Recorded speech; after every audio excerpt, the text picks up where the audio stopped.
Hello and welcome back, and that's right, today I want to talk to you guys about how to add 2.5G or 5G to your Synology NAS. It's one of those things that we talked about on the channel for quite a long time, and indeed I made a very similar video to this about 2.5-3 years ago with DSM 6.2, but now with DSM 7 and DSM 7.1 so well established across a lot of devices, a lot of you are wondering how to add unofficially 5GbE and 2.5 gigabit Ethernet adapters to USB on your Synology NAS systems. Now, in this video, I'm going to walk you through exactly how to do it. However, a few disclaimers straight off the bat. Number one, what you are doing right now is not officially supported by Synology. You are doing something with your system and your hardware, sure, but you are adding add-ons that are not on a compatibility list. You're installing potentially drivers from third parties that can always have implications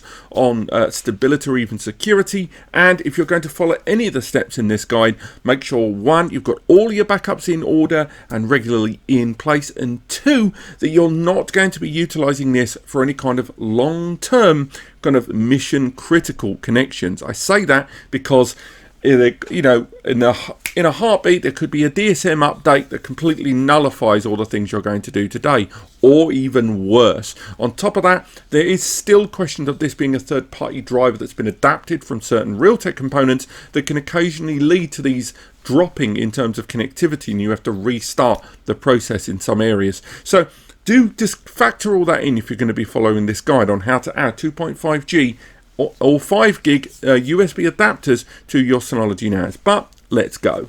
Now, although I've got a 2.5G and a 5G adapter, I'm going to be focusing predominantly on the 5GbE to USB adapter here. It's one that I've utilized before. It is a QNAP adapter, but there are third-party ones out there from a multitude of different companies. And very easy to find online. They knock around for about 45 to 60 quid online. The reason I go for the QNAP one is, the heat sink that goes around it, the heat dissipation is very good. These do get quite hot, the 5G adapters. And again, make sure you're using a Synology NAS that has at least one USB 3 port, so that's USB 3.2 Gen 1, so 5 gigabits per second there. Next, make sure you've downloaded an application for your PC or Mac system that can communicate with the NAS on a command line level. Traditionally, via SSS, PuTTY is the go-to application. It's completely free. Make sure you download that and install that application for when you need it later on. So there's PuTTY there, that's what it looks like, but we'll be coming back to PuTTY later on. Last thing, you're going to need to head over to GitHub for this guy right here. This is a BBQQ. I say this guy, it could be a girl, I'm sorry. But they have done all manner of extra little projects over the years. They were the ones that originally first distributed the 2.5G USB adapter add-on, the driver there for the Synology platform there. I talked about their work a few years ago. We're coming back to them today because they have been keeping on top of it, both with the 5GbE adapter there, and there's the release candidate. There is the 2.5G adapter there as well. So again, these will be linked in the description, but make sure you keep these pages open because you will need them, because later on as you go through this, what you're going to need to do is, first things first, make sure you pick the CPU that's inside your NAS. So if you're not sure what CPU is inside your NAS in order to download the correct driver, look up your NAS on the Synology website, get the CPU, in this case this is a DS920, and then put in the CPU. Just putting that into any kind of search engine there, go to the official pages. So in this case we can go to the Celeron page for the CPU inside this, and it will tell me the family of this, Gemini Lake. But on top of that, if you're not 100% certain, you can always go for other websites where they will detail the naming convention and ultimately the product family of that CPU. So make sure once you've identified the CPU that's inside your NAS that you download the appropriate package that you need for you. So in my case, I'll have to go down to the Gemini Lake and download the driver for that. As you can see there in the background, it's a very quick download. I've already done it there in the background, ready to go. And again, this is if I'm using a 5GbE to USB adapter. Just make sure if you're going to run with the 2.5GbE adapter that you're going to need to use the RA125 there, which supports 3 different Realtek drivers on 2.5GbE adapters that you're going to need to use there. So again, when you go to the main pages, which should be linked below, go to the releases and you can go to the list of available releases and just go for the most recent one that has your CPU listed. Now when you've done that, it's a few things we're going to have to do from this point. Now if we head over to the NAS, what we can do, because when it comes to installing the USB device into the Synology NAS, it doesn't really matter too much whether you install it early or later, but there is an element of recognition here, getting the network adapter to be seen later on. So in my previous testing, what I did is install the adapter inside the Synology. You'll know it's working because the lights will come on as the device is powered by the USB power bus. Then go ahead and connect that into an available network port on your available PC. So in this case, I'm utilizing a network adapter to Thunderbolt. So now I'm going to be able to connect this to my local PC. And if I go on my local PC down here to the network connections, I'm able to see that I have that cable connected, but as you can see, if we try and go for any information on this connection, I'm not getting anything because that adapter is not being recognized by the Synology, but we've got it connected to the device physically now. So next thing, go into the package center, and from here head into the settings menu. Make sure you enable the ability to install third-party applications. Go into the manual install area there, click browse, and then from browse find that download that we've downloaded. So in my case it's that one, so we can go ahead and click open, and then what that will do when you click next is it will begin to install this driver. As you can see, the Synology is warning you you're using a third-party thing, and what you are doing is outside of Synology's remit, and this is being done at your responsibility.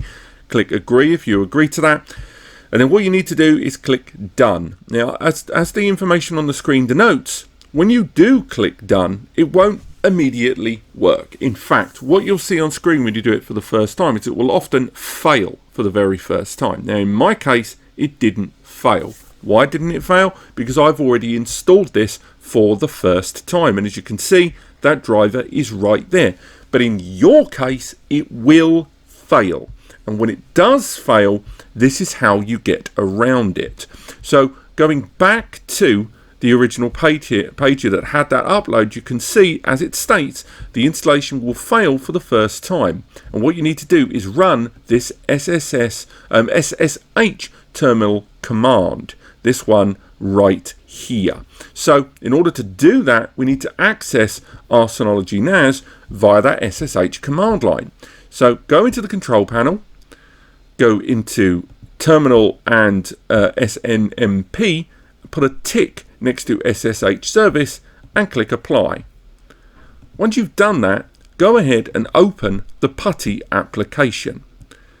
In the default window that opens up, go ahead and add the IP for the NAS on your network. So in my case, it's 192.168.1.181.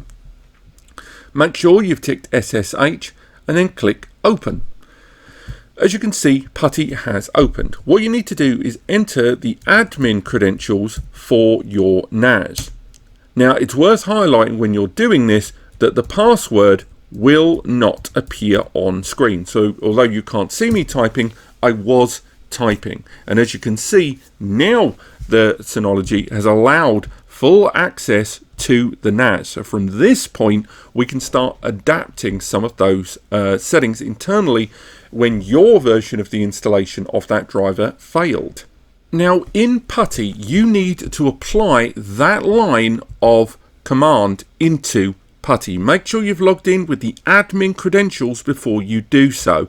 Now when you've done that, it will carry over. You can't copy and paste unless you're using a particularly advanced or you've enabled the settings, so you will have to key that in, double check it a bunch of times, and when you've done that, click enter. Again, I can't do that on this NAS, I've already set it up on this, but go ahead and enter that whole command line there into PuTTY and then click enter. You'll know that it's worked. Once that's done, you can exit out of it by clicking the X button there, and then when you can make your way back into the Synology NAS to complete that installation.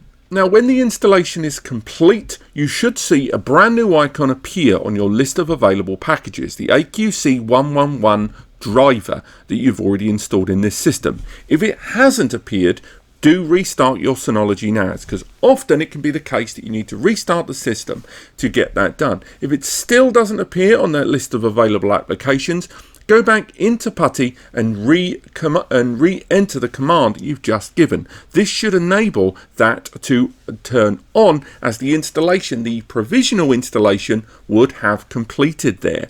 Now, once you've done this, you should be able to go into the control panel, and as you can see there was the original 192 IP, but a brand new IP has appeared here. And as you can see, this is utilizing that 5 gigabit connection, unlike the 1 GbE connection of the original NAS connection we've been working on. This new one is taking advantage of 5 GbE, but bear in mind that the configuration and setting options will be slightly different on this than normal ones, as you're using an unofficially supported adapter there, but it's worth bearing in mind. Next up, we need to make sure we've given this an identity. Now, we can manually enter a new IP if we choose to, but we can, if we choose, just to make it nice and easy, just give it a dynamic identity just like we would any other connection. And this will allow that new network adapter to be accessible via that dynamic range for when you are disconnecting and reconnecting the adapter over time. The system may take a little bit longer to reinitialize that network connection, particularly if you're connecting via it, but I'll fast forward a little bit to that new dynamic IP being presented to our network adapter.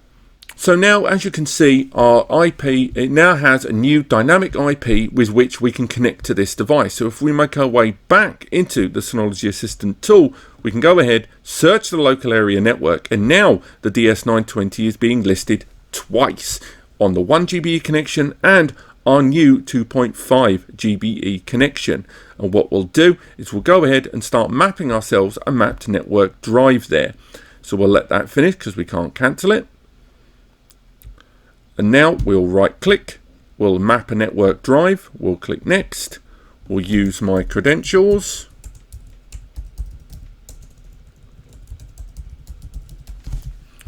those credentials, we'll select a folder. So in this case, I'll select the video folder there, click next, give it a letter of the alphabet. So in this case, I'll give it the letter X. As you can see, there's our credentials, there's our login credentials, click open map network drive. And now, as you can see, not only have we got here at the bottom the connection for our 1 GbE NAS, but now we've got our brand new 5 gigabit Ethernet connected mapped network drive there. So now, why don't we make our way into AJA and run ourselves a quick little test. Go for it there, select it there, X, click start. And there, as you can see, we're now able to get greater than 1 GbE connections. Now, this is quite an intense test. It might have been prudent to use something a little less hassly for this test. So let's go with that connection there. This is a NAS that's running on 2 hard drives inside, as we can see there.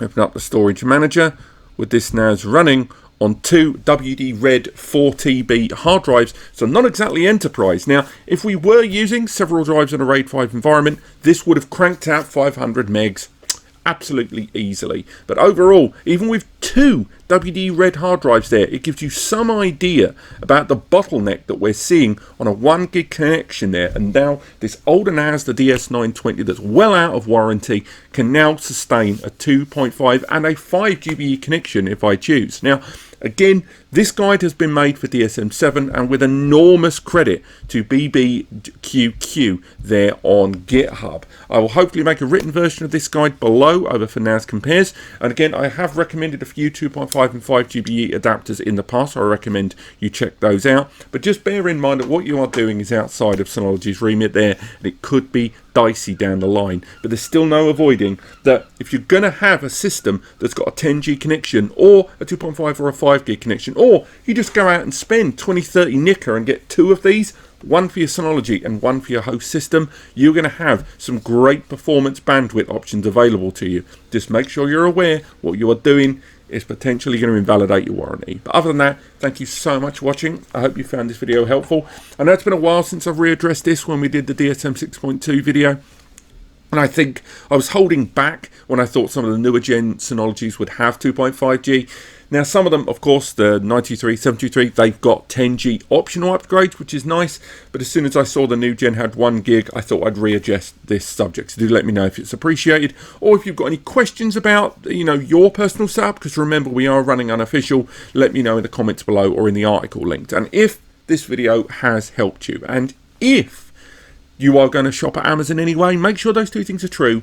Please, please, please use the links in the description to take you to Amazon, regardless if it's a link to an adapter or just a normal link. Using those links will take you to Amazon in your region. It won't cost you anything extra to use them, but anything, and I mean anything you buy when it takes you there, results in a kickback coming here to NAS Compares and allows me and Eddie, the only two people here at NAS Compares, to keep making our content and maybe get a throat sweet. But apart from that, thank you so much for watching and have a great week.